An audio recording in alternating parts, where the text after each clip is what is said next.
Livro O Pequeno Príncipe, de Antoine de Saint-Exupéry. A Léon Vert. Peço perdão às crianças por dedicar este livro a uma pessoa grande. Tenho uma desculpa séria. Essa pessoa grande é o melhor amigo que possuo no mundo. Tenho uma outra desculpa. Essa pessoa grande é capaz de compreender todas as coisas, até mesmo os livros de criança. Tenho ainda uma terceira. Essa pessoa grande mora na França e ela tem fome e frio. Ela precisa de consolo. Se todas essas desculpas não bastam, eu dedico então esse livro à criança que essa pessoa grande já foi. Todas as pessoas grandes foram um dia crianças, mas poucas se lembram disso. Corrijo, portanto, a dedicatória. A Léon Vert, quando ele era pequenino. Parte 1. Certa vez, quando tinha 6 anos, vi num livro sobre a Floresta Virgem histórias vívidas, uma imponente gravura. Representava ela uma jiboia que engolia uma fera. Eis a cópia do desenho. Dizia o livro: as jiboias engolem sem mastigar a presa inteira. Em seguida não podem mover-se e dormem os 6 meses da digestão. Refleti muito então sobre as aventuras da selva e fiz, com lápis de cor, o meu primeiro desenho. Meu desenho número 1 era assim. Mostrei minha obra-prima às pessoas grandes e perguntei se o meu desenho lhes fazia medo. Responderam-me: por que é que um chapéu faria medo? Meu desenho não representava um chapéu. Representava uma jiboia digerindo um elefante. Desenhei então o interior da jiboia, a fim de que as pessoas grandes pudessem compreender. Elas têm sempre necessidade de explicações. Meu desenho número 2 era assim. As pessoas grandes aconselharam-me deixar de lado os desenhos de jiboias abertas ou fechadas e dedicar-me de preferência à geografia, à história, ao cálculo, à gramática. Foi assim que abandonei, aos 6 anos, uma esplêndida carreira de pintor. Eu fora desencorajado pelo insucesso do meu desenho número 1 e do meu desenho número 2. As pessoas grandes não compreendem nada sozinhas, e é cansativo para as crianças estar toda hora explicando. Tive, pois, de escolher uma outra profissão e aprendi a pilotar aviões. Voei, por assim dizer, por todo o mundo. E a geografia, é claro, me serviu muito. Sabia distinguir, num relance, a China e o Arizona. É muito útil quando se está perdido na noite. Tive assim, no correr da vida, muitos contatos com muita gente séria. Vivi muito no meio das pessoas grandes. Vi-as muito de perto. Isso não melhorou, de modo algum, a minha antiga opinião. Quando encontrava uma que me parecia um pouco lúcida, fazia com ela a experiência do meu desenho número 1, que sempre conservei comigo. Eu queria saber se ela era verdadeiramente compreensiva, mas respondia sempre: é um chapéu? Então eu não lhe falava nem de jiboias, nem de florestas virgens, nem de estrelas. Punha-me ao seu alcance. Falava-lhe de bridge, de golfe, de política, de gravatas. E a pessoa grande ficava encantada de conhecer um homem tão razoável. Parte 2. Vivi, portanto, só, sem amigo com quem pudesse realmente conversar, até o dia, cerca de 6 anos atrás, em que tive uma pane no deserto do Saara. Alguma coisa me quebrara no motor, e como não tinha comigo mecânico ou passageiro, preparei-me para empreender sozinho o difícil conserto. Era para mim questão de vida ou de morte. Só dava para 8 dias a água que eu tinha. Na primeira noite adormeci, pois sobre a areia, a milhas e milhas de qualquer terra habitada, estava mais isolado que o náufrago numa tábua, perdido no meio do mar. Imagine então a minha surpresa, quando, ao despertar do dia, uma vozinha estranha me acordou. Dizia: por favor, desenha-me um carneiro. Hein? Desenha-me um carneiro. Pus-me de pé, como atingido por um raio. Esfreguei os olhos. Olhei bem e vi um pedacinho de gente inteiramente extraordinário que me considerava com gravidade. Eis o melhor retrato que, mais tarde, consegui fazer dele. Meu desenho é, seguramente, muito menos sedutor que o modelo. Não tenho culpa. Fora desencorajado aos 6 anos da minha carreira de pintor e só aprender a desenhar jiboias abertas e fechadas. Olhava, pois, essa aparição com olhos redondos de espanto. Não esqueçam que eu me achava a 1000 milhas de qualquer terra habitada. Ora, o meu homenzinho não me parecia nem perdido, nem morto de fadiga, nem morto de fome, de sede ou de medo. Não tinha absolutamente a aparência de uma criança perdida no deserto, a 1000 milhas da região habitada. Quando pude enfim articular palavra, perguntei-lhe: "Mas que fazes aqui?" E ele repetiu-me então, brandamente, como uma coisa muito séria: "Por favor, desenha-me um carneiro." Quando o mistério é muito impressionante, a gente não ousa desobedecer. Por mais absurdo que aquilo me parecesse, a 1000 milhas de todos os lugares habitados e em perigo de morte, tirei do bolso uma folha de papel e uma caneta. Mas lembrei-me então que eu havia estudado de preferência geografia, história, cálculo e gramática, e disse ao garoto, com um pouco de mau humor, que eu não sabia desenhar. Respondeu-me: "Não tem importância? Desenha-me um carneiro." Como jamais houvesse desenhado um carneiro, refiz para ele um dos 2 únicos desenhos que sabia, o da jiboia fechada, e fiquei estupefato de ouvir o garoto replicar: Não, eu não quero um elefante numa jiboia. A jiboia é perigosa e o elefante toma muito espaço. Tudo é pequeno onde eu moro. Preciso é de um carneiro. Desenha-me um carneiro." Então eu desenhei. Olhou atentamente e disse: "Não, esse já está muito doente. Desenha outro." Desenhei de novo. Meu amigo sorriu com indulgência. "Bem vês que isto não é um carneiro, é um bode. Olha os chifres." Fiz mais uma vez o desenho, mas ele foi recusado, como os precedentes. "Esse aí é muito velho. Quero um carneiro que viva muito." Então, perdendo a paciência, como tinha pressa de desmontar o motor, rabisquei o desenho ao lado e arrisquei: "Esta é a caixa. O carneiro está dentro." Mas fiquei surpreso de ver iluminar-se a face do meu pequeno juiz. Era assim mesmo que eu queria. Será preciso muito capim para esse carneiro? Por quê? Porque é muito pequeno onde eu moro. Qualquer coisa chega. Eu te dei um carneirinho de nada. Inclinou a cabeça sobre o desenho. Não é tão pequeno assim. Olha, adormeceu. E foi desse modo que eu travei conhecimento, um dia, com o Pequeno Príncipe. Parte 3. Levei muito tempo para compreender de onde viera. O príncipezinho, que me fazia milhares de perguntas, não parecia sequer escutar as minhas, palavras pronunciadas ao acaso, e que foram, pouco a pouco, revelando tudo. Assim, quando viu pela primeira vez meu avião, não vou desenhá-lo aqui, é muito complicado para mim, perguntou-me bruscamente: "Que coisa é aquela?" "Não é uma coisa. Aquilo voa. É um avião. O meu avião." Eu estava orgulhoso de lhe comunicar que eu voava. Então ele exclamou: "Como? Tu caíste do céu?"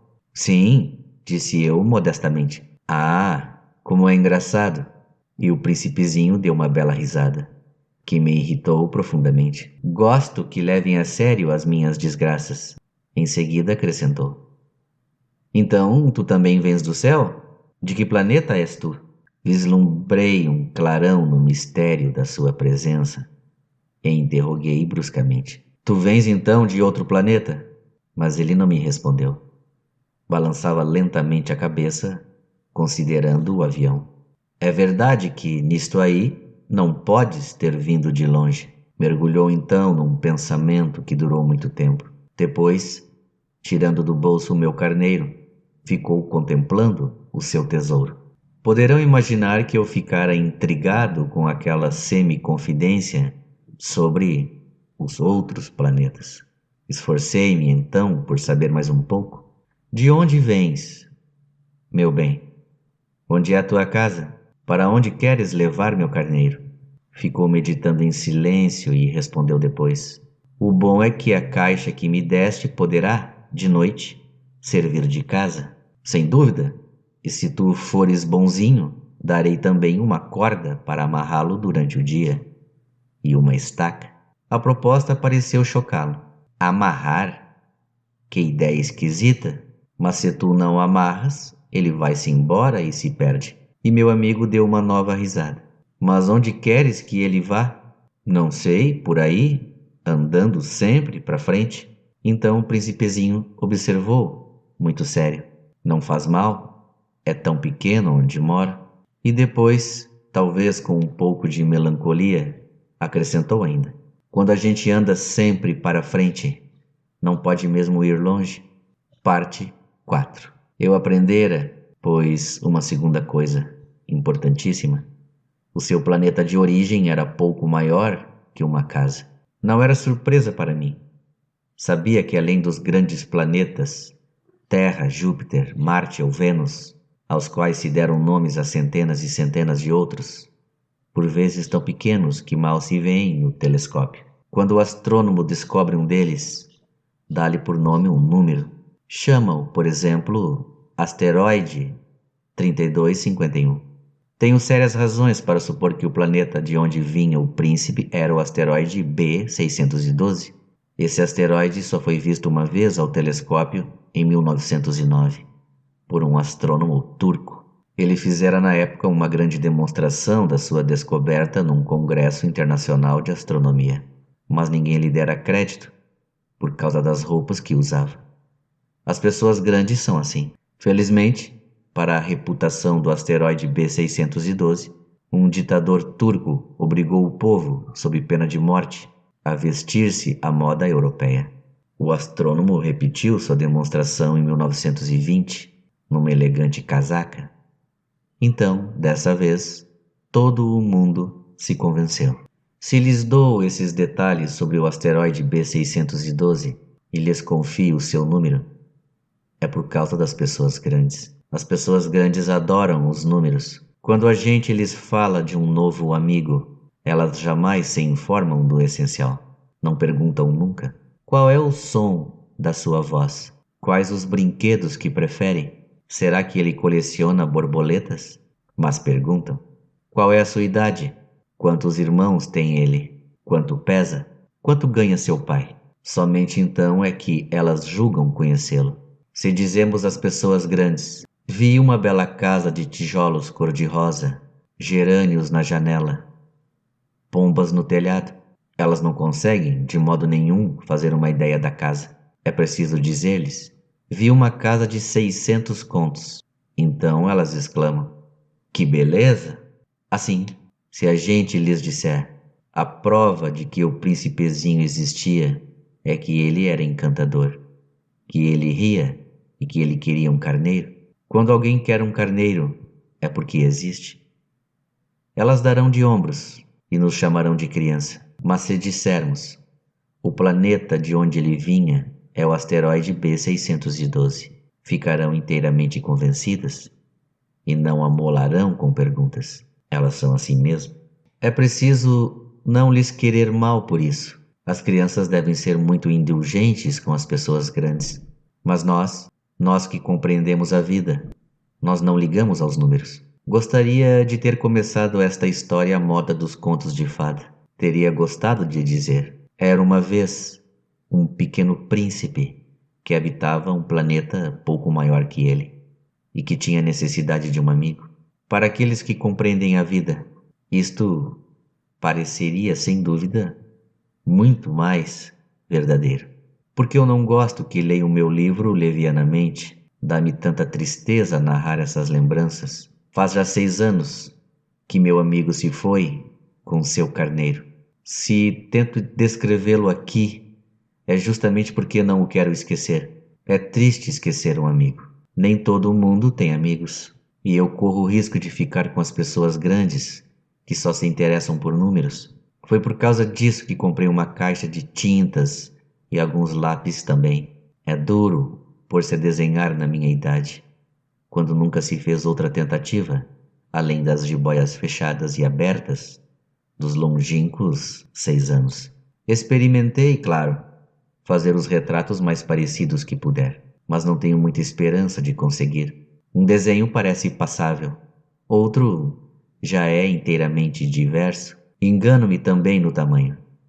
Ora, o príncipezinho está muito grande, ora, pequeno demais. Hesito também quanto à cor do seu traje. Vou arriscando então aqui e ali. Enganar-me-ei provavelmente em detalhes dos mais importantes, mas é preciso desculpar. Meu amigo nunca dava explicações. Julgava-me talvez semelhante a ele, mas, infelizmente, não sei ver carneiro através de caixa. Sou um pouco como as pessoas grandes. Acho que envelheci.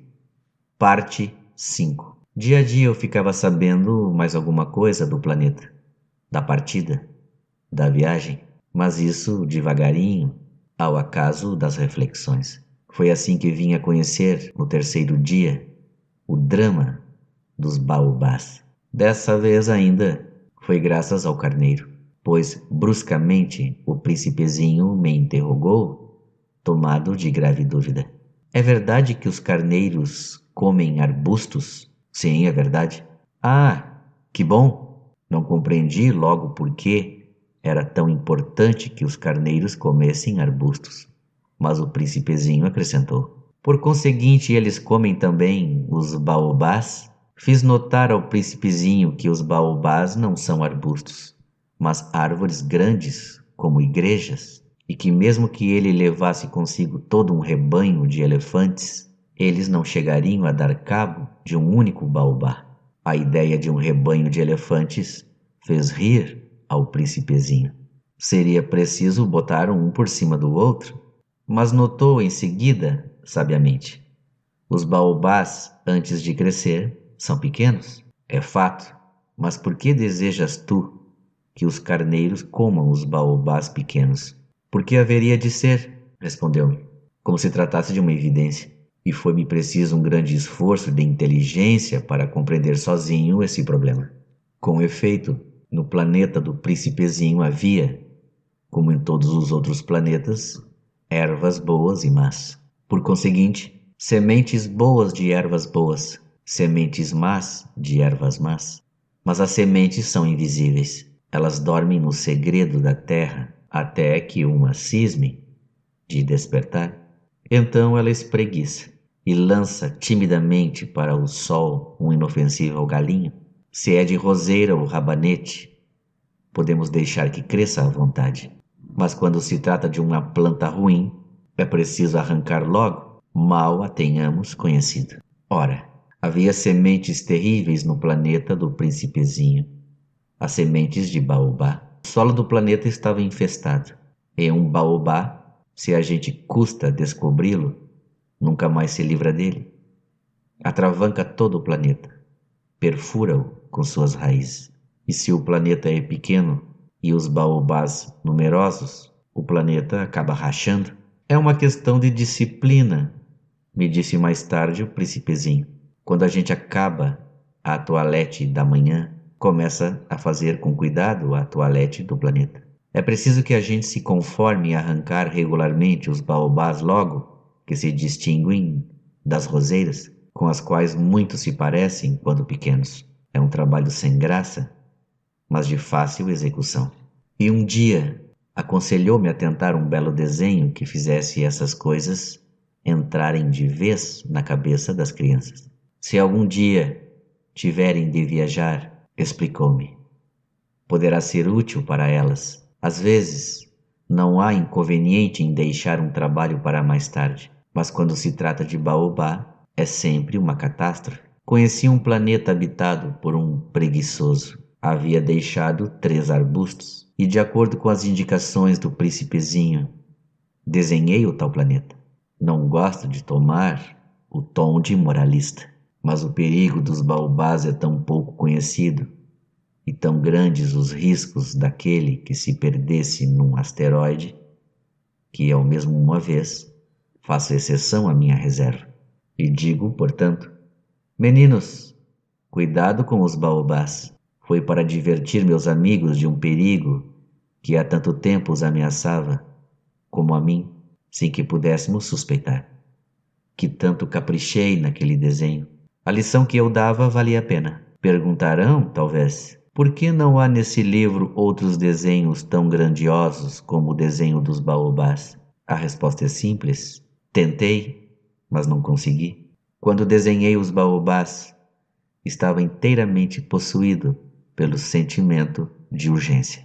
Parte 6. Assim eu comecei a compreender, pouco a pouco, meu pequeno príncipezinho, a tua vidinha melancólica. Muito tempo não tiveste outra distração que a doçura do pôr do sol. Aprendi esse novo detalhe quando me disseste, na manhã do quarto dia: gosto muito de pôr do sol. Vamos ver um?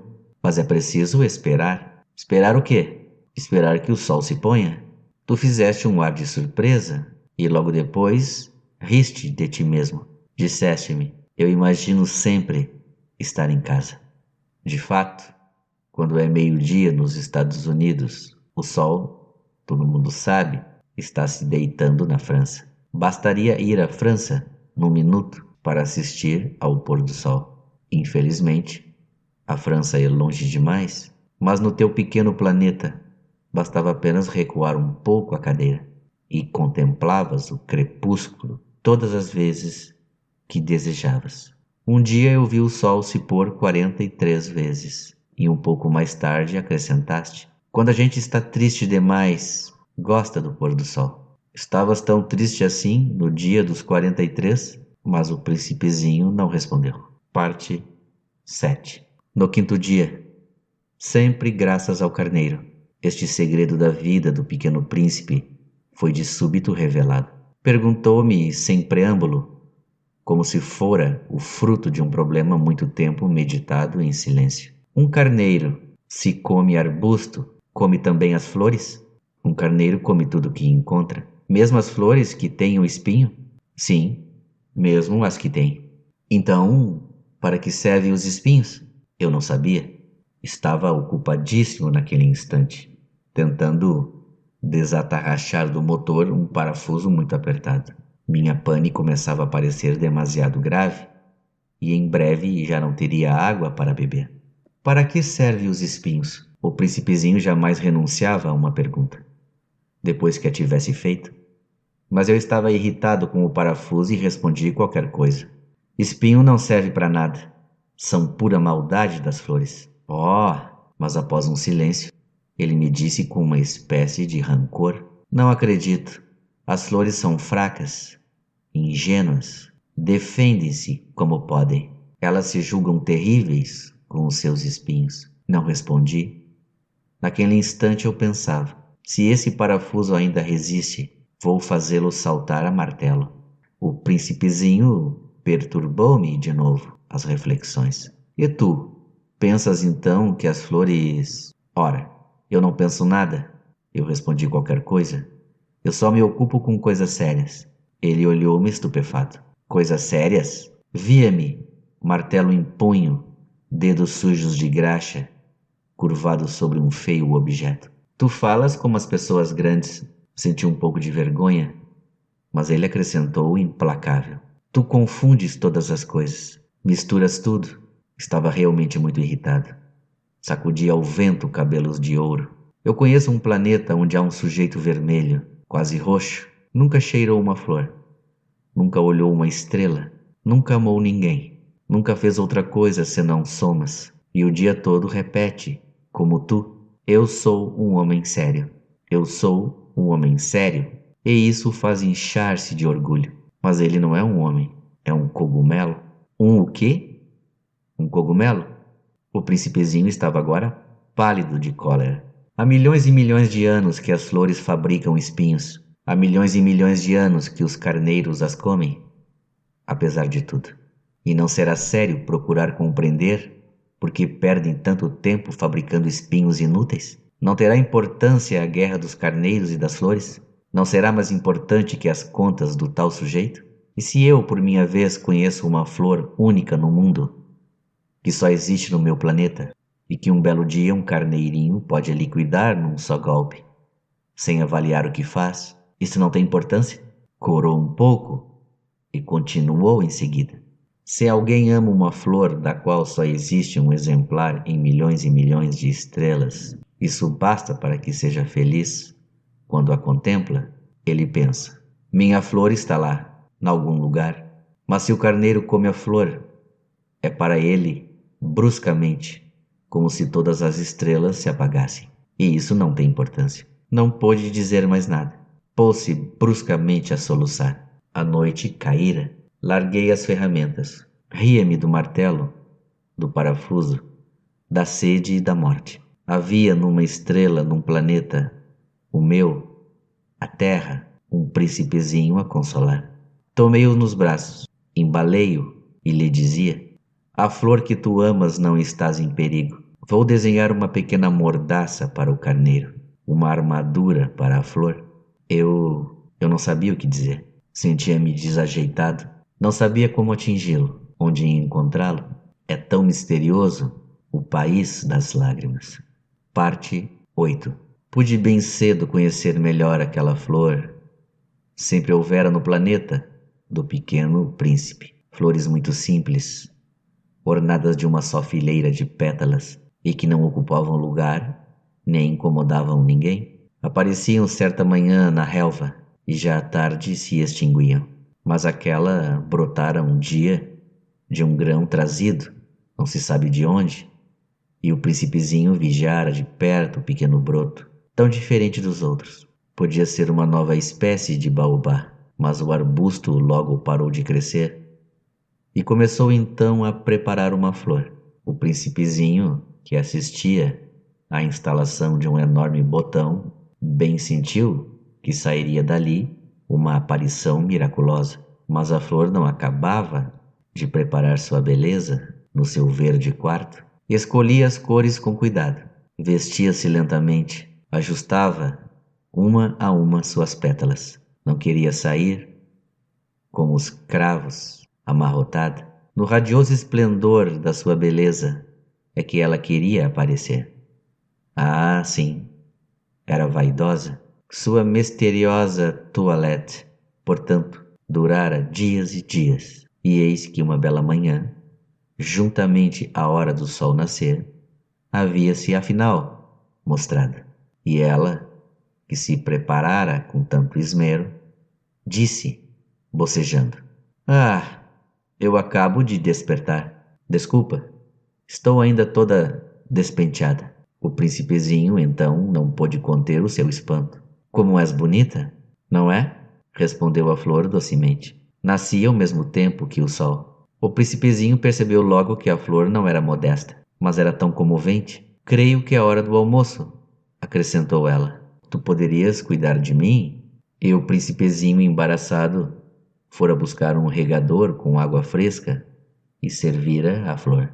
Assim, ela o afligira logo com sua mórbida vaidade. Um dia, por exemplo, falando dos seus 4 espinhos, dissera ao pequeno príncipe: é que eles podem vir, os tigres, com suas garras. Não há tigres no meu planeta, objetara o príncipezinho. E depois, os tigres não comem erva.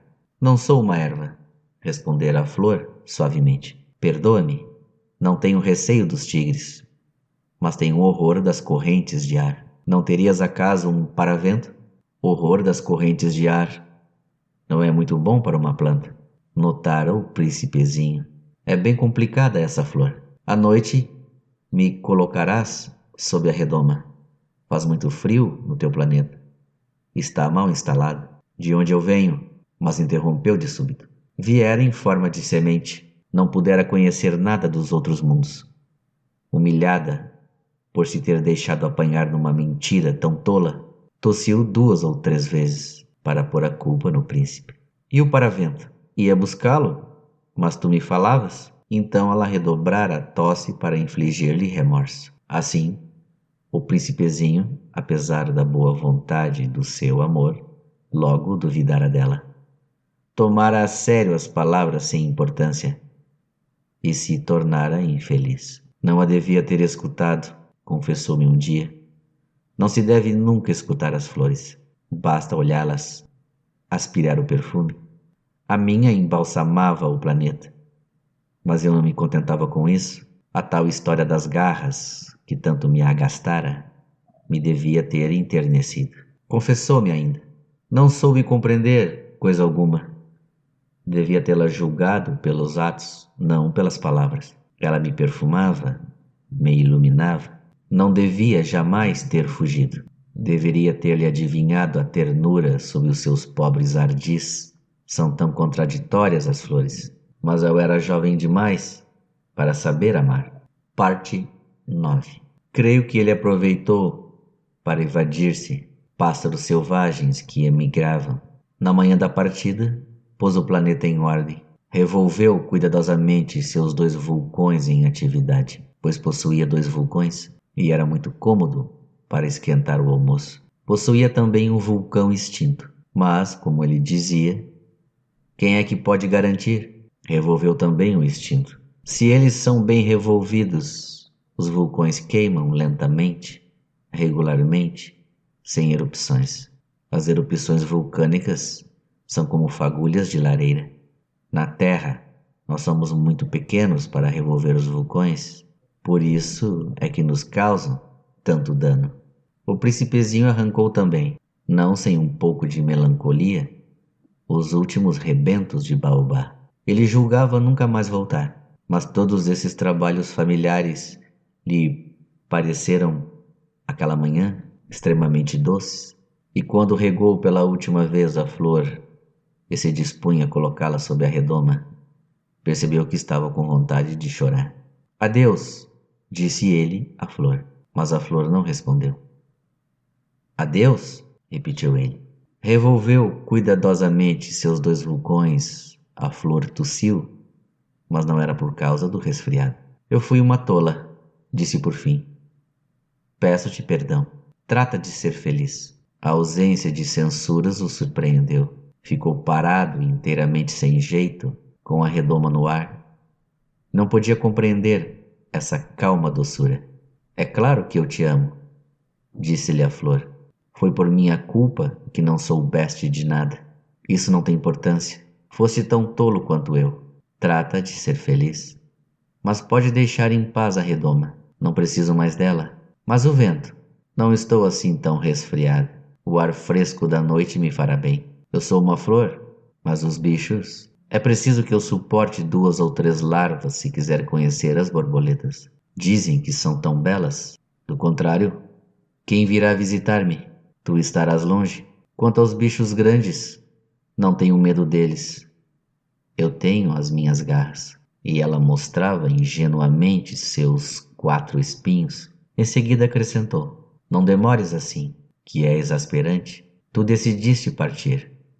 Vai-te embora, pois ela não queria que ele a visse chorar. Era uma flor muito orgulhosa. Parte 10. Ele se achava na região dos asteroides 325, 326, 327, 328, 329 e 330. Começou, pois, a visitá-los para procurar uma ocupação e se instruir. O primeiro era habitado por um rei. O rei sentava-se, vestido de púrpura e arminho, num trono muito simples, posto que majestoso. Ah! Eis um súdito, exclamou o rei ao dar com o príncipezinho. E o príncipezinho perguntou a si mesmo: como pode ele reconhecer-me, se jamais me viu? Ele não sabia que, para os reis, o mundo é muito simplificado. Todos os homens são súditos. Aproxima-te, para que eu te veja melhor, disse o rei, todo orgulhoso de poder ser rei para alguém. O príncipezinho procurou com olhos onde sentar-se, mas o planeta estava todo atravancado pelo magnífico manto de arminho. Ficou então de pé, mas, como estava cansado, bocejou. É contra a etiqueta bocejar na frente do rei, disse o monarca. Eu o proíbo. Não posso evitá-lo, disse o príncipezinho confuso. Fiz uma longa viagem e não dormi ainda. Então, disse o rei, eu te ordeno que bocejes. Há anos que não vejo ninguém bocejar. Os bocejos são uma raridade para mim. Vamos, boceja. É uma ordem. Isso me intimida. Eu não posso mais, disse o príncipezinho todo vermelho. Aham, respondeu o rei. Então eu te ordeno, ora, bocejares e ora... Ele gaguejava um pouco e parecia vexado, porque o rei fazia questão fechada e sua autoridade fosse respeitada. Não tolerava desobediência. Era um monarca absoluto, mas, como era muito bom, dava ordens razoáveis. Se eu ordenasse, costumava dizer, que um general se transformasse em gaivota e o general não me obedecesse, a culpa não seria do general, seria minha. Posso sentar-me? Interrogou timidamente o príncipezinho. Eu te ordeno que te sentes, respondeu-lhe o rei, que puxou majestosamente um pedaço do manto de arminho. Mas o príncipezinho se espantava. O planeta era minúsculo. Sobre quem reinaria o rei? Majestade, eu vos peço perdão de ousar interrogar-vos. Eu te ordeno que me interrogues, apressou-se o rei a declarar. Majestade, sobre quem é que reinas? Sobre tudo, respondeu o rei, com uma grande simplicidade. Sobre tudo? O rei, com um gesto discreto, designou seu planeta, os outros e também as estrelas. Sobre tudo isso? Sobre tudo isso, respondeu o rei, pois ele não era apenas um monarca absoluto, era também um monarca universal. E as estrelas vos obedecem? Sem dúvida, disse o rei. Obedecem prontamente. Eu não tolero indisciplina. Um tal poder maravilhou o príncipezinho. Se ele fosse detentor do mesmo, teria podido assistir, não a 44, mas a 72, ou mesmo a 100, ou mesmo a 200 pôres do sol no mesmo dia, sem precisar sequer afastar a cadeira. E como se sentisse um pouco triste a lembrança do seu pequeno planeta abandonado, ousou solicitar do rei uma graça. Eu desejava ver um pôr do sol. Fazei-me esse favor. Ordenai ao sol que se ponha. Se eu ordenasse a meu general voar de uma flor a outra como uma borboleta, ou escrever uma tragédia, ou transformar-se em gaivota, e o general não executasse a ordem recebida, quem, ele ou eu, estaria errado? Vós, respondeu com firmeza o príncipezinho. Exato. É preciso exigir de cada um o que cada um pode dar, replicou o rei. A autoridade repousa sobre a razão. Se ordenares a teu povo que ele se lance no mar, farão todos revolução? Eu tenho o direito de exigir obediência porque minhas ordens são razoáveis. E meu pôr do sol? Lembrou o príncipezinho, que nunca esquecia a pergunta que houvesse formulado. Teu pôr do sol, tu o terás. Eu o exigirei, mas eu esperarei na minha ciência de governo que as condições sejam favoráveis. Quando serão? Indagou o príncipezinho. Hein? Respondeu o rei, que consultou inicialmente um grosso calendário. Será lá por volta de 7h40 esta noite, e tu verás como sou bem obedecido. O príncipezinho bocejou. Lamentava o pôr do sol que perdera, e depois já estava se aborrecendo um pouco. Não tenho mais nada que fazer aqui, disse ao rei. Vou prosseguir minha viagem. Não partas, respondeu o rei, que estava orgulhoso de ter um súdito. Não partas, eu te faço ministro. Ministro de quê? Da justiça? Mas não há ninguém para julgar. Quem sabe? Disse o rei. Ainda não dei a volta no meu reino. Estou muito velho. Não tenho lugar para carruagem. E andar cansa-me muito. Mas eu já vi, disse o príncipe, que se inclinou para dar ainda uma olhadela do outro lado do planeta. Não consigo ver ninguém. Tu julgarás a ti mesmo, respondeu-lhe o rei. É o mais difícil. É bem mais difícil julgar a si mesmo que julgar os outros. Se consegues julgar-te bem, eis um verdadeiro sábio. Mas eu posso julgar-me a mim próprio em qualquer lugar, replicou o príncipezinho. Não preciso para isso ficar morando aqui. Disse o rei, eu tenho quase certeza de que há um velho rato no meu planeta. Eu o escuto de noite. Tu poderás julgar esse rato. Tu o condenarás à morte de vez em quando. Assim a sua vida dependerá da tua justiça. Mas tu o perdoarás cada vez, para economizá-lo, pois só temos um. Eu, respondeu o príncipezinho, eu não gosto de condenar à morte. Eu acho que vou mesmo embora. Não, disse o rei.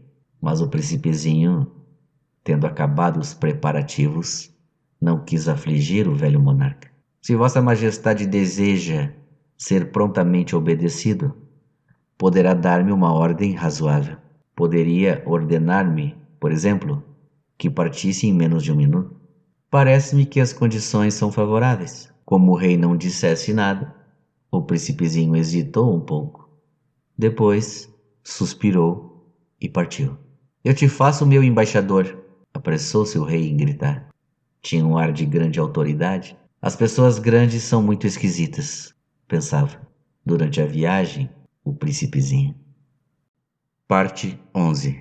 O segundo planeta, um vaidoso, o habitava. Ah, um admirador vem visitar-me, exclamou de longe o vaidoso. Mal vira o príncipe, porque para os vaidosos, os outros homens são sempre admiradores. Bom dia, disse o príncipezinho. Você tem um chapéu engraçado. É para agradecer, exclamou o vaidoso. Para agradecer quando me aclamam. Infelizmente não passa ninguém por aqui. Sim, disse o príncipezinho sem compreender.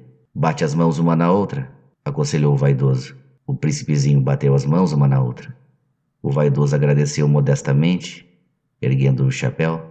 Ah, isso é mais divertido que a visita ao rei, disse consigo mesmo o príncipezinho, e recomeçou a bater as mãos uma na outra. O vaidoso recomeçou a agradecer, tirando o chapéu. Após 5 minutos de exercício, o príncipezinho cansou-se com a monotonia do brinquedo. E para o chapéu cair, perguntou ele, que é preciso fazer? Mas o vaidoso não ouviu. Os vaidosos só ouvem os elogios. Não é verdade que tu me admiras muito? Perguntou ele ao príncipezinho. Que quer dizer admirar? Admirar significa reconhecer que eu sou um homem mais belo, mais rico, mais inteligente e mais bem vestido de todo o planeta. Mas só há você no seu planeta. Dá-me esse gosto? Admira-me, mesmo assim. Eu te admiro, disse o príncipezinho, dando de ombros. Mas como pode isso interessar-te? E o príncipezinho foi-se embora. As pessoas grandes são decididamente muito bizarras, ia pensando ele pela viagem afora. Parte 12. O planeta seguinte era habitado por um bêbado. Esta visita foi muito curta, mas mergulhou o príncipezinho numa profunda melancolia. Que fazes aí? Perguntou ao bêbado, silenciosamente instalado diante de uma coleção de garrafas vazias e uma coleção de garrafas cheias. Eu bebo, respondeu o bêbado, com um ar lúgubre. Por que é que bebes? Perguntou-lhe o príncipezinho. Para esquecer, respondeu o beberrão. Esquecer o quê? Indagou o príncipezinho, que já começava a sentir pena. Esquecer que eu tenho vergonha, confessou o bêbado, baixando a cabeça. Vergonha de quê? Investigou o príncipezinho, que desejava socorrê-lo. Vergonha de beber, concluiu o beberrão, encerrando-se definitivamente no seu silêncio. E o príncipezinho foi-se embora, perplexo. As pessoas grandes são decididamente muito bizarras, dizia de si para si, durante a viagem. Parte 13. O quarto planeta era o do homem de negócios. Estava tão ocupado que não levantou sequer a cabeça à chegada do príncipe. Bom dia, disse-lhe este. O seu cigarro está apagado. 3 e 2 são 5. 5 e 7, 12. 12 e 3, 15. Bom dia. 15 e 7, 22. 22 e 6, 28. Não há tempo para acender de novo. 26 e 5, 31. São, pois, 501.622.731. 500 milhões de quê? Hein? Ainda estás aqui? 501 milhões de... Eu não sei mais. Tenho tanto trabalho. Sou um sujeito sério. Não me preocupo com ninharias. 2 e 5, 7. 500 milhões de quê? Repetiu o príncipezinho, que nunca na sua vida renunciara a uma pergunta, uma vez que a tivesse feito. O homem de negócios levantou a cabeça. Há 54 anos que habito este planeta e só fui incomodado 3 vezes. A primeira vez foi há 22 anos, por um besouro caído, não sei de onde. Fazia um barulho terrível e cometi 4 erros na soma. A segunda foi há 11 anos, por uma crise de reumatismo, falta de exercício. Não tenho tempo para passeio. Sou um sujeito sério. A terceira é esta. Eu dizia, portanto, 501 milhões. Milhões de quê? O homem de negócios compreendeu que não havia esperança de paz. Milhões dessas coisinhas que se veem às vezes no céu. Moscas? Não, não. Essas coisinhas que brilham. Abelhas? Também não. Essas coisinhas douradas que fazem sonhar os ociosos. Eu cá sou um sujeito sério. Não tenho tempo para divagações. Ah, estrelas. Isso mesmo, estrelas. E que fazes tu de 500 milhões de estrelas? 501 milhões, 622.731. Eu sou um sujeito sério. Gosto de exatidão. E que fazes tu dessas estrelas? Que faço delas? Sim. Nada. Eu as possuo. Tu possuis as estrelas? Sim. Mas eu já vi um rei que... Os reis não possuem. Eles reinam sobre. É muito diferente.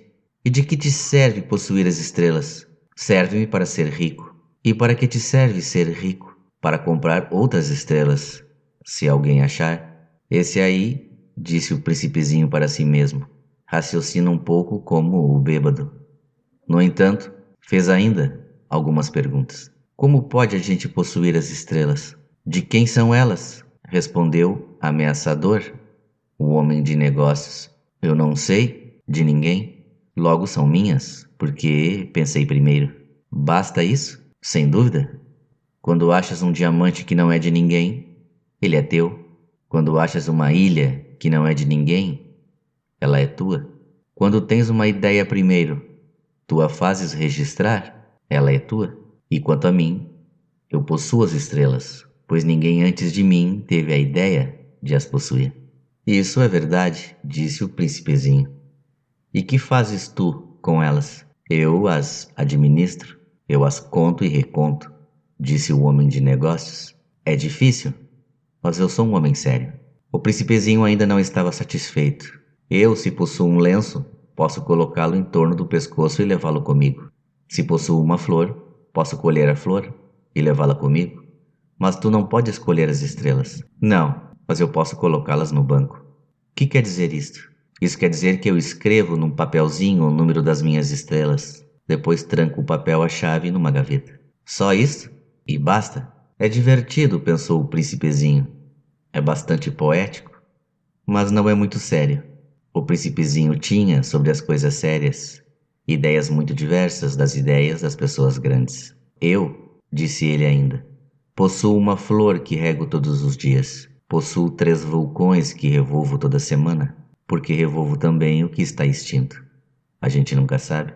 É útil para os meus vulcões, é útil para minha flor que eu os possua, mas tu não és útil às estrelas. O homem de negócios abriu a boca, mas não achou nada a responder, e o príncipezinho se foi. As pessoas grandes são mesmo extraordinárias, repetia simplesmente no percurso da viagem. Parte 14. O quinto planeta era muito curioso. Era o menor de todos. Mal dava para um lampião e o acendedor de lampiões. O príncipezinho não podia atinar para que pudessem servir no céu, num planeta sem casa e sem gente, um lampião e o acendedor de lampiões. No entanto, disse consigo mesmo, talvez esse homem seja mesmo absurdo. No entanto, é menos absurdo que o rei, que o vaidoso, que o homem de negócios, que o beberrão. Seu trabalho ao menos tem um sentido.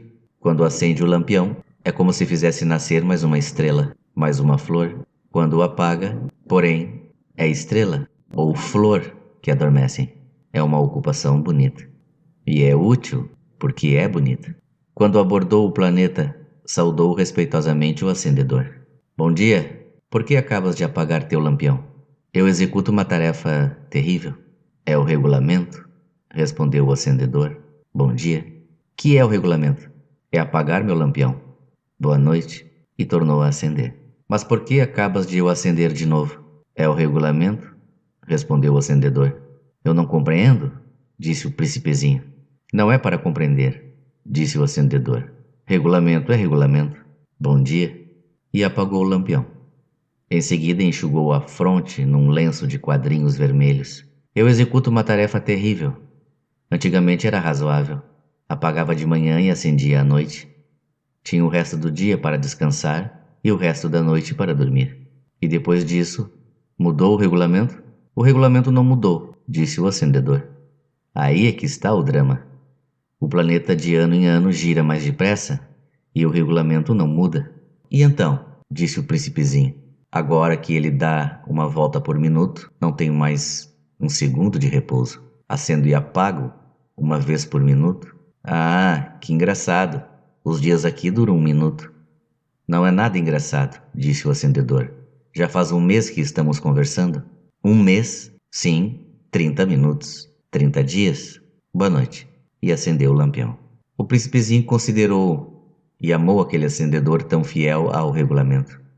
Lembrou-se dos pores do sol que ele mesmo produzia, recuando um pouco a cadeira. Quis ajudar o amigo. Sabes, eu sei de um modo de descansar quando quiseres. Eu sempre quero, disse o acendedor, pois a gente pode ser, ao mesmo tempo, fiel e preguiçoso. E o príncipezinho prosseguiu. Teu planeta é tão pequeno que podes, com 3 passos, dar-lhe a volta. Basta andares lentamente, bem lentamente, de modo a ficares sempre ao sol. Quando quiseres descansar, caminharás, e o dia durará quanto queiras. Isso não adianta muito, disse o acendedor. O que eu gosto mais na vida é de dormir. Então não há remédio, disse o príncipezinho. Não há remédio, disse o acendedor. Bom dia, e apagou o seu lampião. Esse aí, disse para si o príncipezinho, ao prosseguir a viagem para mais longe. Esse aí seria desprezado por todos. Os outros, o rei, o vaidoso, o beberrão, o homem de negócios, no entanto, é o único que não me parece ridículo. Talvez porque é o único que se ocupa de outra coisa que não seja ele próprio. Suspirou, de pesar, e disse ainda: era o único que eu podia ter feito, meu amigo. Mas seu planeta é mesmo pequeno demais, não há lugar para 2. O que o príncipezinho não ousava confessar é que os 1440 pores do sol em 24 horas davam-lhe certa saudade do abençoado planeta. Parte 15. O sexto planeta era 10 vezes maior. Era habitado por um velho que escrevia livros enormes. Bravo, eis um explorador, exclamou ele logo que viu o príncipezinho. O príncipezinho assentou-se na mesa, ofegante. Já viajara tanto. De onde vens? Perguntou-lhe o velho. Que livro é esse? Perguntou-lhe o príncipezinho. Que faz o senhor aqui? Sou geógrafo, respondeu o velho. Que é um geógrafo? Perguntou o príncipezinho. É um sábio que sabe onde se encontram os mares, os rios, as cidades, as montanhas, os desertos. É bem interessante, disse o príncipezinho. Eis afinal uma verdadeira profissão. E lançou um olhar em torno de si no planeta do geógrafo. Nunca havia visto o planeta tão majestoso. O seu planeta é muito bonito. Haverá oceanos nele? Como hei de saber, disse o geógrafo. Ah, o príncipezinho estava decepcionado. E montanhas? Como hei de saber, disse o geógrafo. E cidades? E rios? E desertos? Como hei de saber, disse o geógrafo pela 3ª vez. Mas o senhor é geógrafo. É claro, disse o geógrafo, mas não sou explorador. Há uma falta absoluta de exploradores. Não é o geógrafo que vai contar as cidades, os rios, as montanhas, os mares, os oceanos, os desertos. O geógrafo é muito importante para estar passeando. Não deixa um instante a escrivaninha, mas recebe os exploradores e interroga-os, anota suas lembranças, e se as lembranças de alguns lhe parecem interessantes, o geógrafo estabelece um inquérito sobre a moralidade do explorador. Por quê? Porque um explorador que mentisse produziria catástrofes nos livros de geografia, como um explorador que bebesse demais. Por quê? Perguntou o príncipezinho. Porque os bêbados veem dobrado. Então o geógrafo anotaria 2 montanhas onde há uma só. Conheço alguém, disse o príncipezinho, que seria um mau explorador. É possível? Pois bem, quando a moralidade do explorador parece boa, faça uma investigação sobre a sua descoberta. Vai se ver? Não, seria muito complicado. Mas exige-se do explorador que ele forneça provas. Tratando-se, por exemplo, de uma grande montanha, ele trará grandes pedras. O geógrafo de súbito se entusiasmou. Mas tu vens de longe? Tu és explorador? Tu me vais descrever o teu planeta? E o geógrafo, tendo aberto seu caderno, apontou seu lápis. Anotam-se primeiro a lápis as narrações dos exploradores. Espera-se para cobrir a tinta que o explorador tenha fornecido provas. Então, interrogou o geógrafo. Onde eu moro, disse o príncipezinho. Não é interessante. É muito pequeno. Eu tenho 3 vulcões. 2 vulcões em atividade e um vulcão extinto. A gente nunca sabe. A gente nunca sabe, repetiu o geógrafo. Tenho também uma flor. Mas nós não anotamos as flores, disse o geógrafo. Por que não? É o mais bonito, porque as flores são efêmeras. Que quer dizer efêmera? As geografias, disse o geógrafo, são os livros de mais valor. Nunca ficam fora de moda. É muito raro que um monte troque de lugar. É muito raro um oceano esvaziar-se. Nós escrevemos coisas eternas, mas os vulcões extintos podem se reanimar, interrompeu o príncipezinho. Que quer dizer efêmera? Que os vulcões estejam extintos ou não, isso dá no mesmo para nós, disse o geógrafo. O que nos interessa é a montanha. Ela não muda. Mas que quer dizer efêmera? Repetiu o príncipezinho, que nunca na sua vida renunciara a uma pergunta que tivesse feito. Quer dizer ameaçada de próxima desaparição. Minha flor está ameaçada de próxima desaparição? Sem dúvida. Minha flor é efêmera, disse o príncipezinho, e não tem mais que 4 espinhos para defender-se do mundo. E eu a deixei sozinha. Foi seu primeiro movimento de remorso, mas retomou coragem. Que me aconselha a visitar? Perguntou ele. O planeta Terra, respondeu-lhe o geógrafo, goza de grande reputação. E o príncipezinho se foi, pensando na flor. Parte 16. O 7º planeta. Foi, pois, a Terra. A Terra não é um planeta qualquer. Contam-se lá 111 reis, não esquecendo, é claro, os reis negros, 7.000 geógrafos, 900.000 negociantes, 7,5 milhões de beberrões, 311 milhões de vaidosos, isto é, cerca de 2 bilhões de pessoas grandes. Para dar-lhes uma ideia das dimensões da Terra, eu lhes direi que, antes da invenção da eletricidade, era necessário manter, para o conjunto dos 6 continentes, um verdadeiro exército de 462.511 acendedores de lampiões. Isto fazia, visto um pouco de longe, um magnífico efeito. Os movimentos desse exército eram ritmados como os de um balé de ópera. Primeiro vinha a vez dos acendedores de lampiões da Nova Zelândia e da Austrália.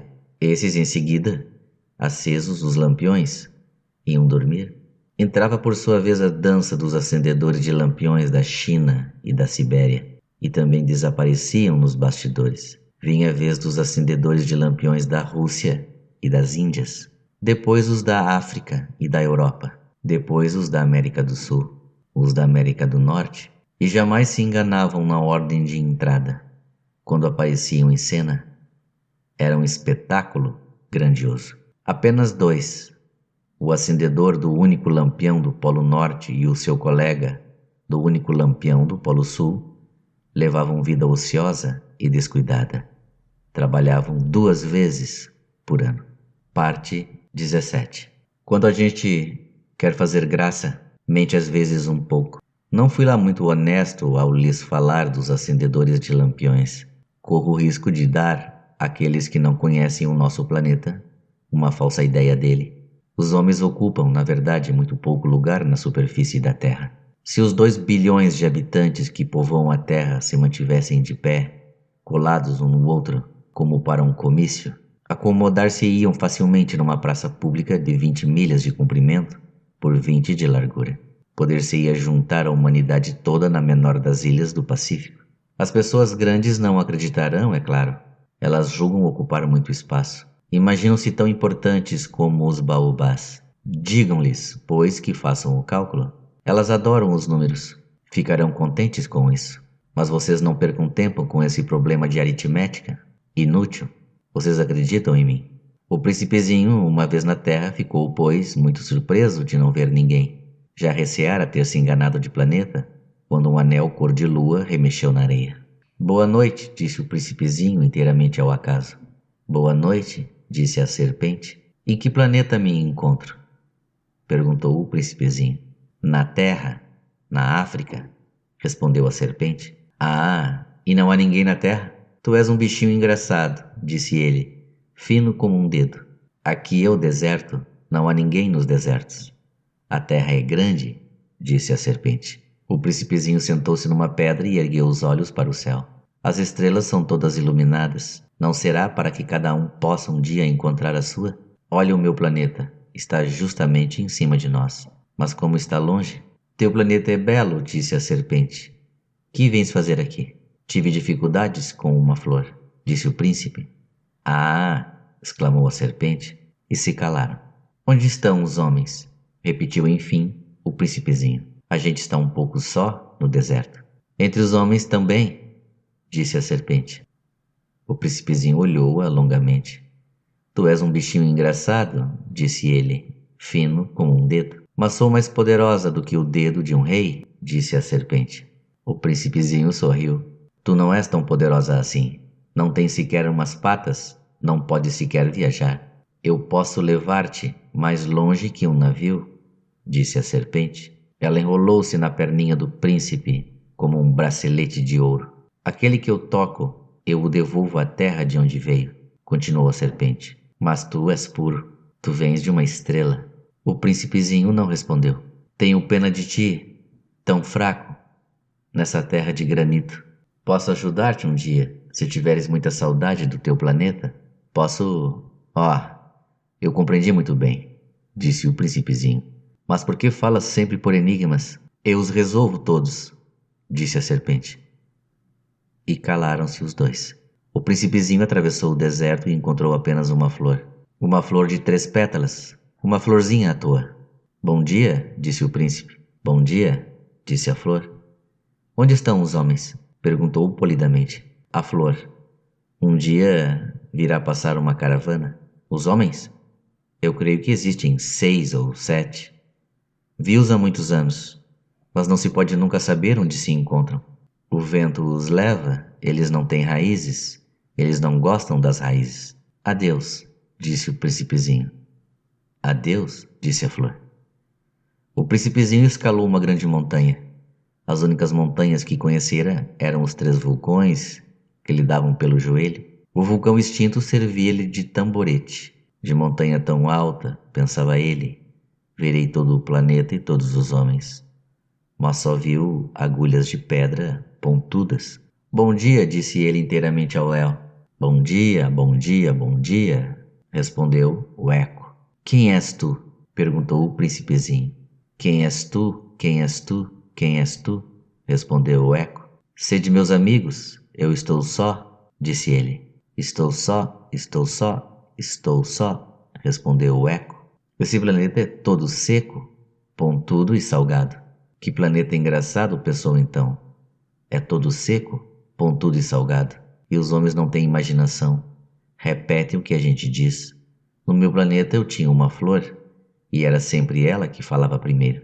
Mas aconteceu que o príncipezinho, tendo andado muito tempo pelas areias, pelas rochas e pela neve, descobriu, enfim, uma estrada.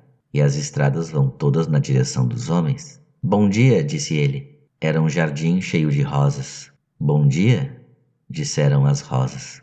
O príncipezinho contemplou-as. Eram todas iguais à sua flor. Quem sois?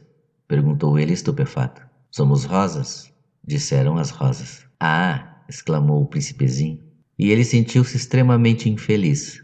Sua flor lhe havia contado que ela era a única de sua espécie em todo o universo. E eis que havia 5.000 igualzinhas num só jardim. Ela haveria de ficar bem vermelha, pensou ele. Se visse isto, começaria a tossir, fingiria morrer para escapar ao ridículo, e eu então teria que fingir que cuidava dela, porque senão, só para me humilhar, ela era bem capaz de morrer de verdade. Depois refletiu ainda. Eu me julgava rico de uma flor sem igual, e é apenas uma rosa comum que eu possuo. uma rosa e 3 vulcões que me dão pelo joelho, um dos quais extinto para sempre. Isso não faz de mim um príncipe muito grande. E deitado na relva, ele chorou. E foi então que apareceu a raposa. Bom dia, disse a raposa. Bom dia, respondeu polidamente o príncipezinho, que se voltou, mas não viu nada. Eu estou aqui, disse a voz, debaixo da macieira. Quem és tu? Perguntou o príncipezinho. Tu és bem bonita? Sou uma raposa, disse a raposa. Vem brincar comigo, propôs o príncipezinho. Estou tão triste. Eu não posso brincar contigo, disse a raposa. Não me cativaram ainda. Ah, desculpa, disse o príncipezinho. Após uma reflexão, acrescentou. Que quer dizer cativar? Tu não és daqui, disse a raposa.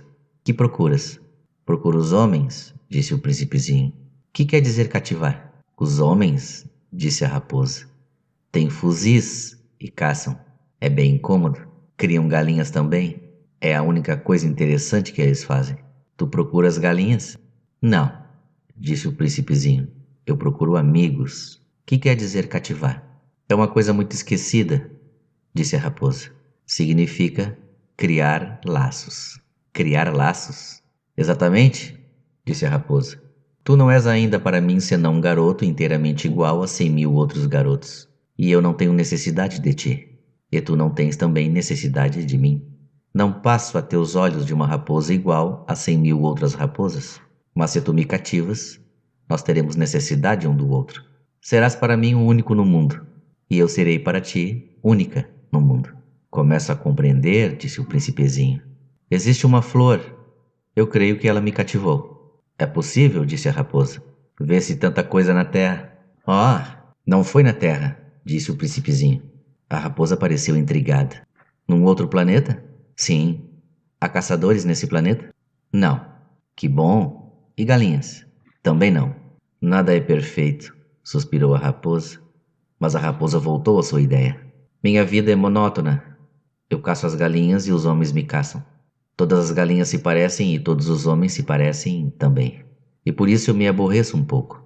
Mas se tu me cativas, minha vida será como que cheia de sol. Conhecerei um barulho de passos que será diferente dos outros. Os outros passos me fazem entrar debaixo da terra. O teu me chamará para fora da toca, como se fosse música. E depois, olha, vês, lá longe, os campos de trigo? Eu não como pão. O trigo para mim é inútil. Os campos de trigo não me lembram coisa alguma. E isso é triste. Mas tu tens cabelos cor de ouro. Então será maravilhoso quando me tiveres cativado. O trigo que é dourado fará lembrar-me de ti. E eu amarei o barulho do vento no trigo. A raposa calou-se e considerou por muito tempo o príncipe. Por favor, cativa-me, disse ela. Bem quisera, disse o príncipezinho, mas eu não tenho muito tempo. Tenho amigos a descobrir e muitas coisas a conhecer. A gente só conhece bem as coisas que cativou, disse a raposa. Os homens não têm mais tempo de conhecer coisa alguma. Compram tudo prontinho nas lojas. Mas como não existem lojas de amigos, os homens não têm mais amigos. Se tu queres um amigo, cativa-me. Que é preciso fazer? Perguntou o príncipezinho. É preciso ser paciente, respondeu a raposa. Tu te sentarás primeiro um pouco longe de mim, assim, na relva. Eu te olharei com o canto do olho e tu não dirás nada. A linguagem é uma fonte de mal-entendidos, mas cada dia te sentarás mais perto. No dia seguinte, o príncipezinho voltou.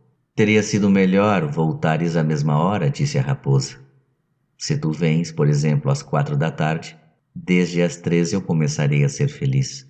Quanto mais a hora for chegando, mais eu me sentirei feliz. Às 4 horas, então, estarei inquieta e agitada. Descobrirei o preço da felicidade. Mas se tu vens a qualquer momento, nunca saberei a hora de preparar o coração. É preciso ritos. Que é um rito? Perguntou o príncipezinho. É uma coisa muito esquecida também, disse a raposa. É o que faz com que um dia seja diferente dos outros dias. Uma hora das outras horas. Os meus caçadores, por exemplo, possuem um rito. Dançam na quinta-feira com as moças da aldeia. A quinta-feira, então, é o dia maravilhoso. Vou passear até a vinha.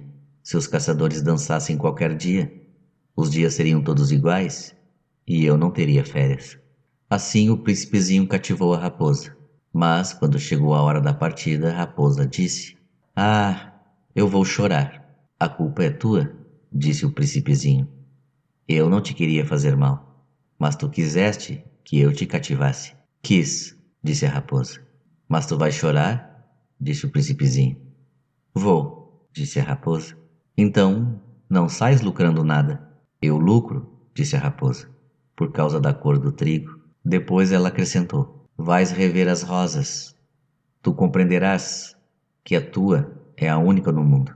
Tu voltarás para me dizer adeus, e eu te farei presente de um segredo." Foi o príncipezinho rever as rosas. "Vós não sois absolutamente iguais à minha rosa. Vós não sois nada ainda. Ninguém ainda vos cativou, nem cativastes a ninguém. Sois como era a minha raposa. Era uma raposa igual a 100.000 outras, mas eu fiz dela um amigo. Ela é agora única no mundo." E as rosas estavam desapontadas.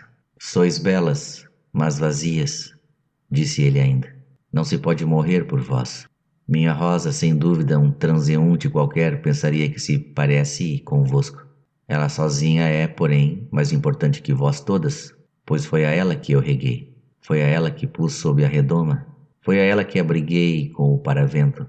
Foi dela que eu matei as larvas, exceto 2 ou 3 por causa das borboletas. Foi a ela que eu escutei queixar-se ou gabar-se, ou mesmo calar-se algumas vezes. É a minha rosa."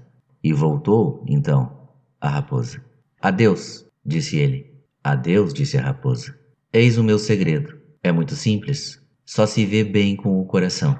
O essencial é invisível para os olhos." "O essencial é invisível para os olhos", repetiu o príncipezinho, a fim de se lembrar. "Foi o tempo que perdeste com tua rosa que fez tua rosa tão importante." "Foi o tempo que eu perdi com a minha rosa", repetiu o príncipezinho, a fim de se lembrar. "Os homens esqueceram essa verdade", disse a raposa, "mas tu não a deves esquecer. Tu te tornas eternamente responsável por aquilo que cativas. Tu és responsável pela rosa." "Eu sou responsável pela minha rosa", repetiu o príncipezinho, a fim de se lembrar.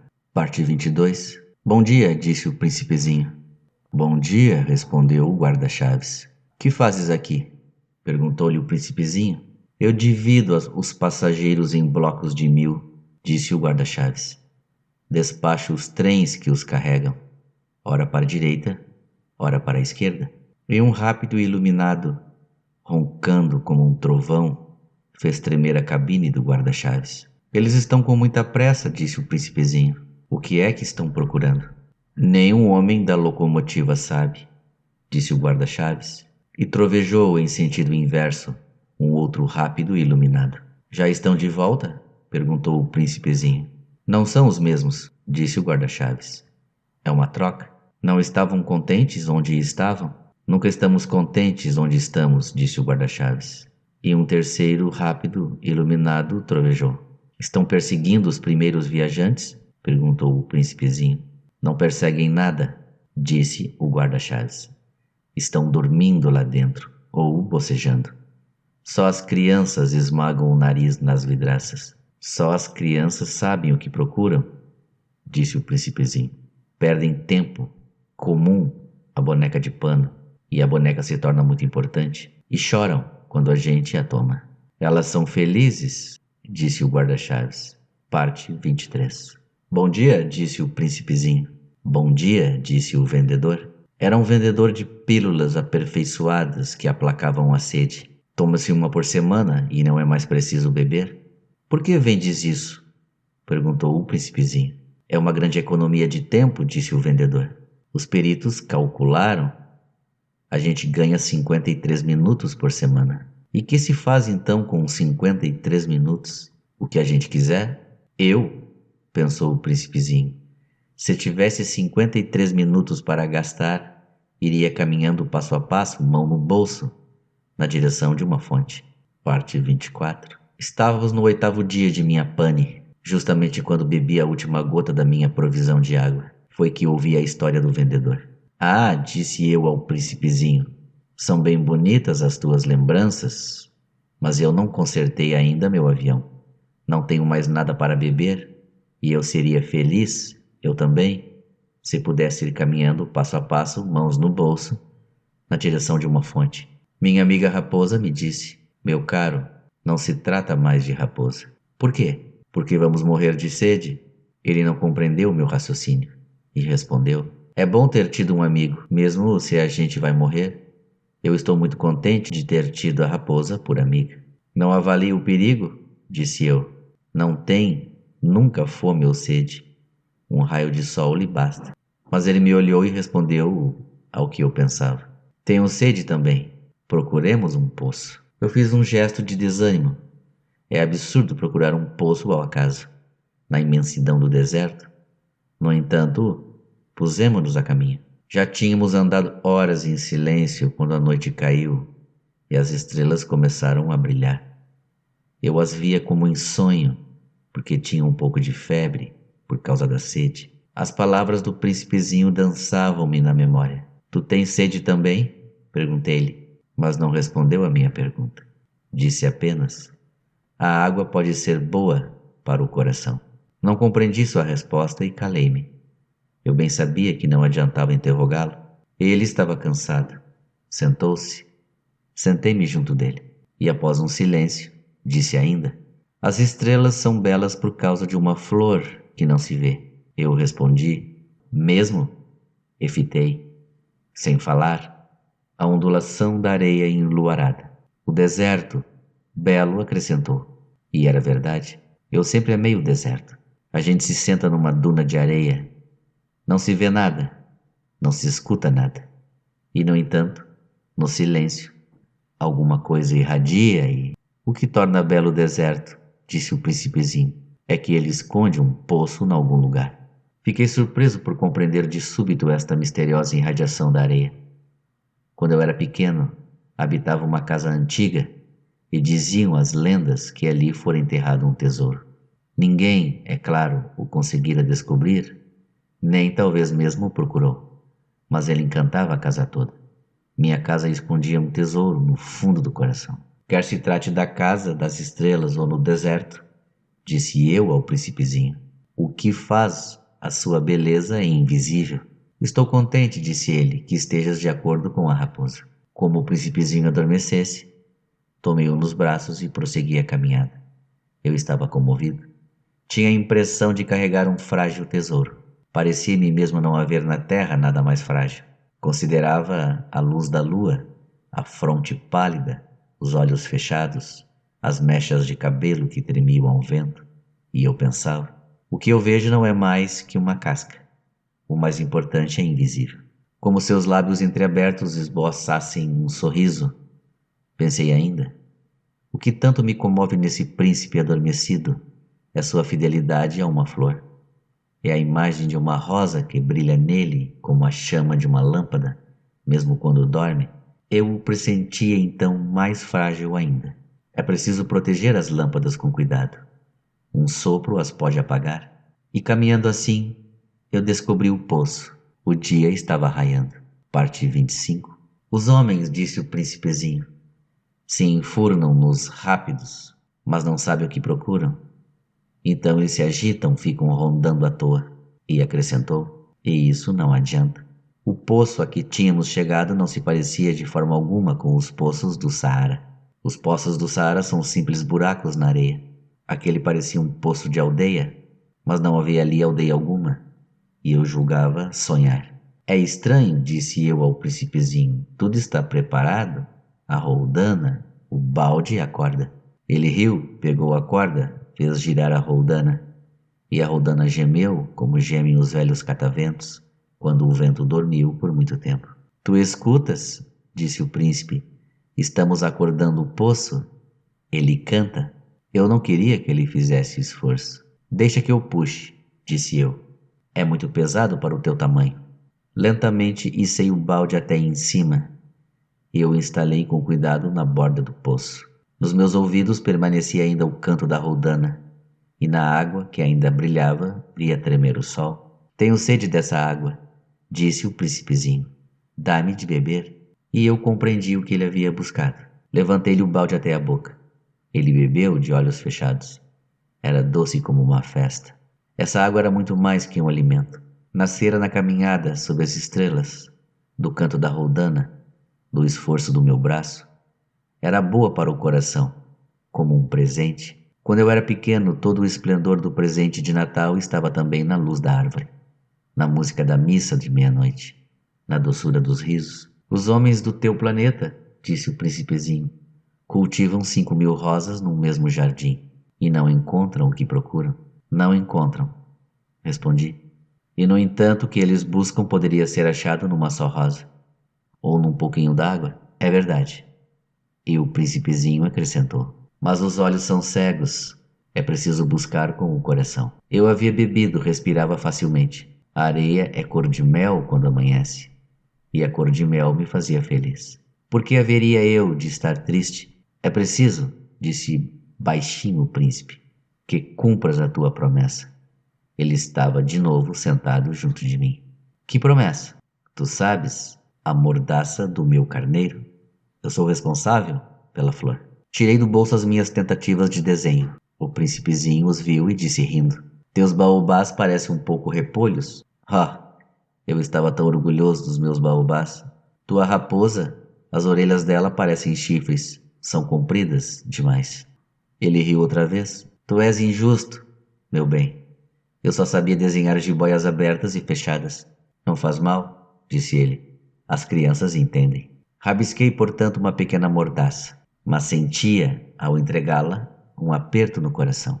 Tu tens projetos que eu ignoro. Ele não me respondeu, mas disse: lembraste da minha queda na terra? Amanhã será o aniversário. Depois, após um silêncio, acrescentou: caí pertinho daqui e ficou vermelho ao dizê-lo. E de novo, sem compreender por quê, eu senti um estranho pesar. No entanto, ocorreu-me a pergunta: então não foi por acaso que vagava sozinho quando te encontrei? Há 8 dias, a milhas e milhas de qualquer região habitada. Não estarias voltando ao ponto da queda? O príncipezinho ficou vermelho de novo.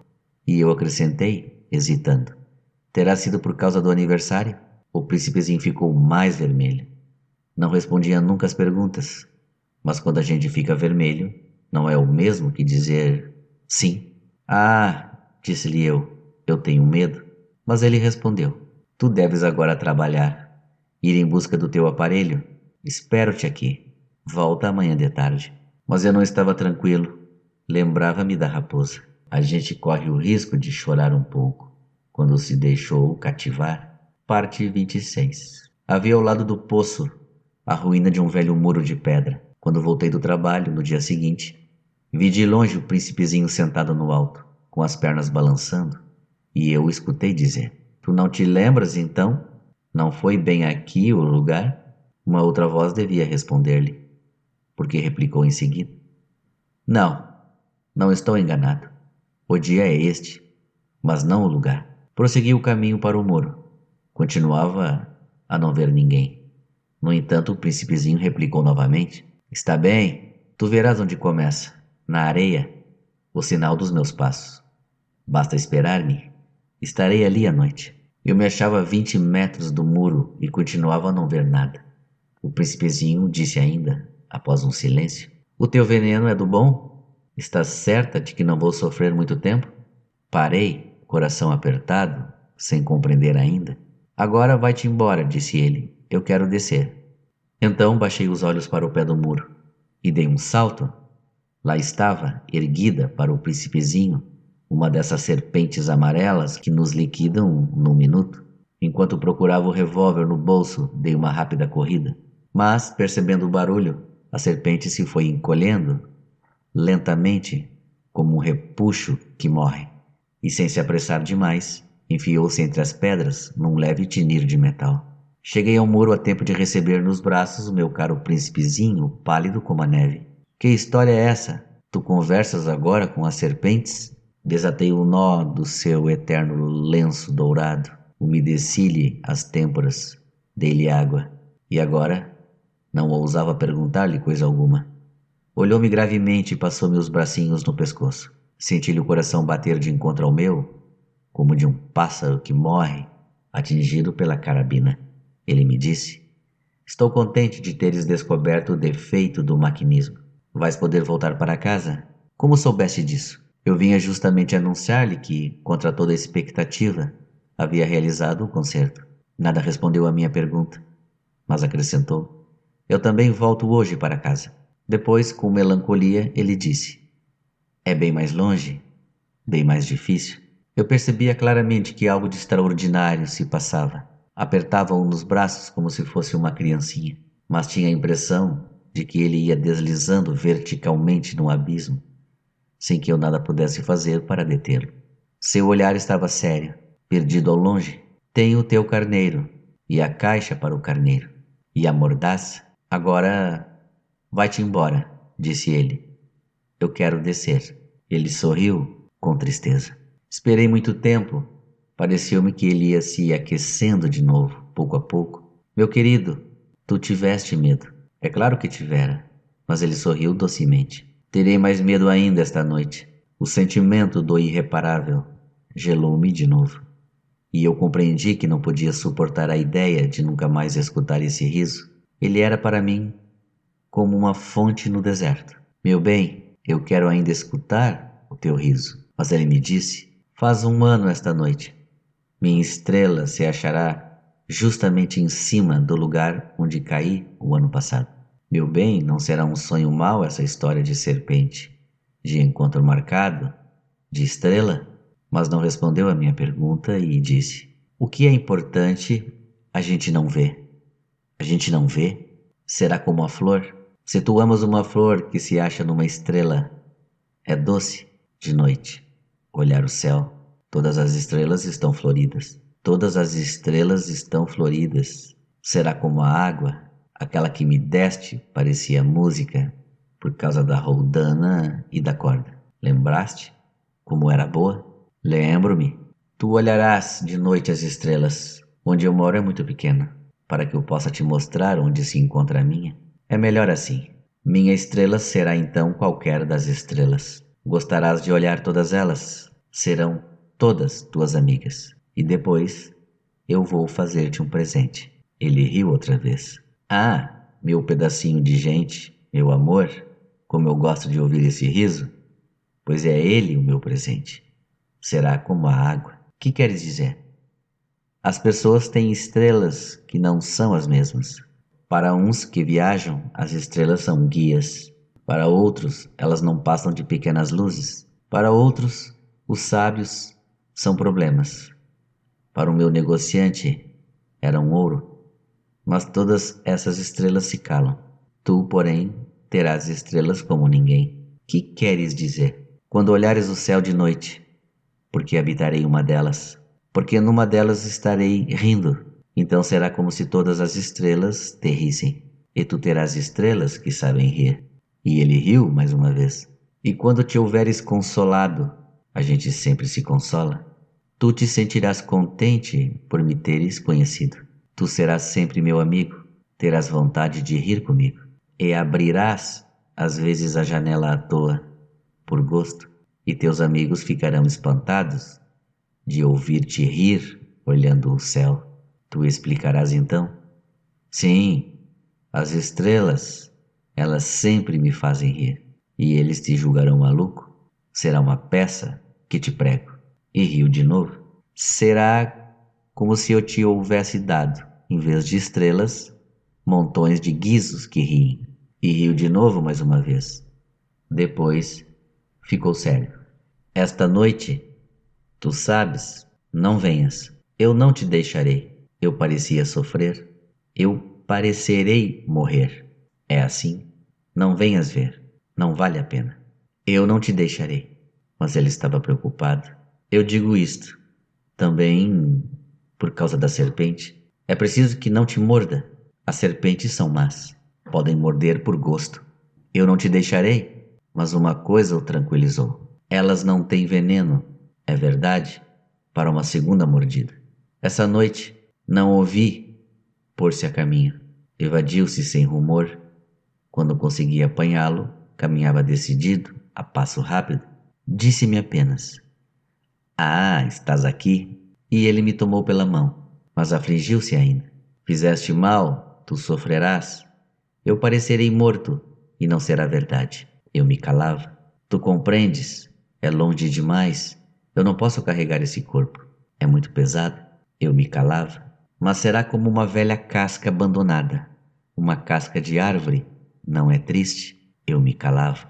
Perdeu um pouco da coragem, mas fez ainda um esforço. Será bonito, sabes? Eu também olharei as estrelas. Todas as estrelas serão poços como uma roldana enferrujada. Todas as estrelas me darão de beber. Eu me calava. Será tão divertido. Tu terás 500 milhões de guizos. Eu terei 500 milhões de fontes. E ele se calou também porque estava chorando. É aqui. Deixe-me dar um passo sozinho. E sentou-se porque tinha medo. Disse ainda: Tu sabes, minha flor, eu sou responsável por ela. Ela é tão frágil, tão ingênua. Tem 4 espinhos de nada para defendê-la do mundo. Eu sentei-me também, pois não podia mais ficar de pé. Ele disse: Pronto, acabou-se. Hesitou ainda um pouco, depois ergueu-se, deu um passo, e eu não podia mover-me. Houve apenas um clarão amarelo perto da sua perna. Permaneceu por um instante imóvel, não gritou, tombou devagarinho, como uma árvore tomba, nem fez sequer barulho por causa da areia. Parte 27. E agora, certamente, já se vão 6 anos. Jamais contar essa história. Os camaradas ficaram contentes de ver-me são e salvo. Eu estava triste, mas dizia, é o cansaço. Agora já me consolei um pouco, mas não de todo. Sei que ele voltou ao seu planeta, pois ao raiar do dia, não lhe encontrei o corpo. Não era um corpo tão pesado assim. E gosto, à noite, de escutar as estrelas, 500 milhões de guizos. Mas eis que sucede uma coisa extraordinária. Na mordaça que desenhei para o príncipezinho, esqueci de juntar a correia. Não poderá jamais prendê-la no carneiro. E eu pergunto então, que se terá passado no planeta? Pode bem ser que o carneiro tenha comido a flor. Ora, eu penso, certamente que não. O príncipezinho encerra a flor todas as noites na redoma de vidro e vigia bem o carneiro. Então, eu me sinto feliz. E todas as estrelas riem docemente. Ora, eu digo, uma vez ou outra a gente se distrai e basta isso. Esqueceu uma noite a redoma de vidro ou o carneiro saiu de mansinho, sem que fosse notado. Então os guizos se transformam, todos, em lágrimas. Eis aí um mistério bem grande. Para vocês, que amam também o príncipezinho, como para mim, todo o universo muda de sentido. Sendo um lugar que não sabemos onde, um carneiro que não conhecemos, comeu ou não uma rosa.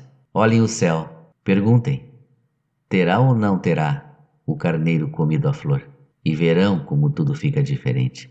E nenhuma pessoa grande jamais compreenderá que isso tenha tanta importância.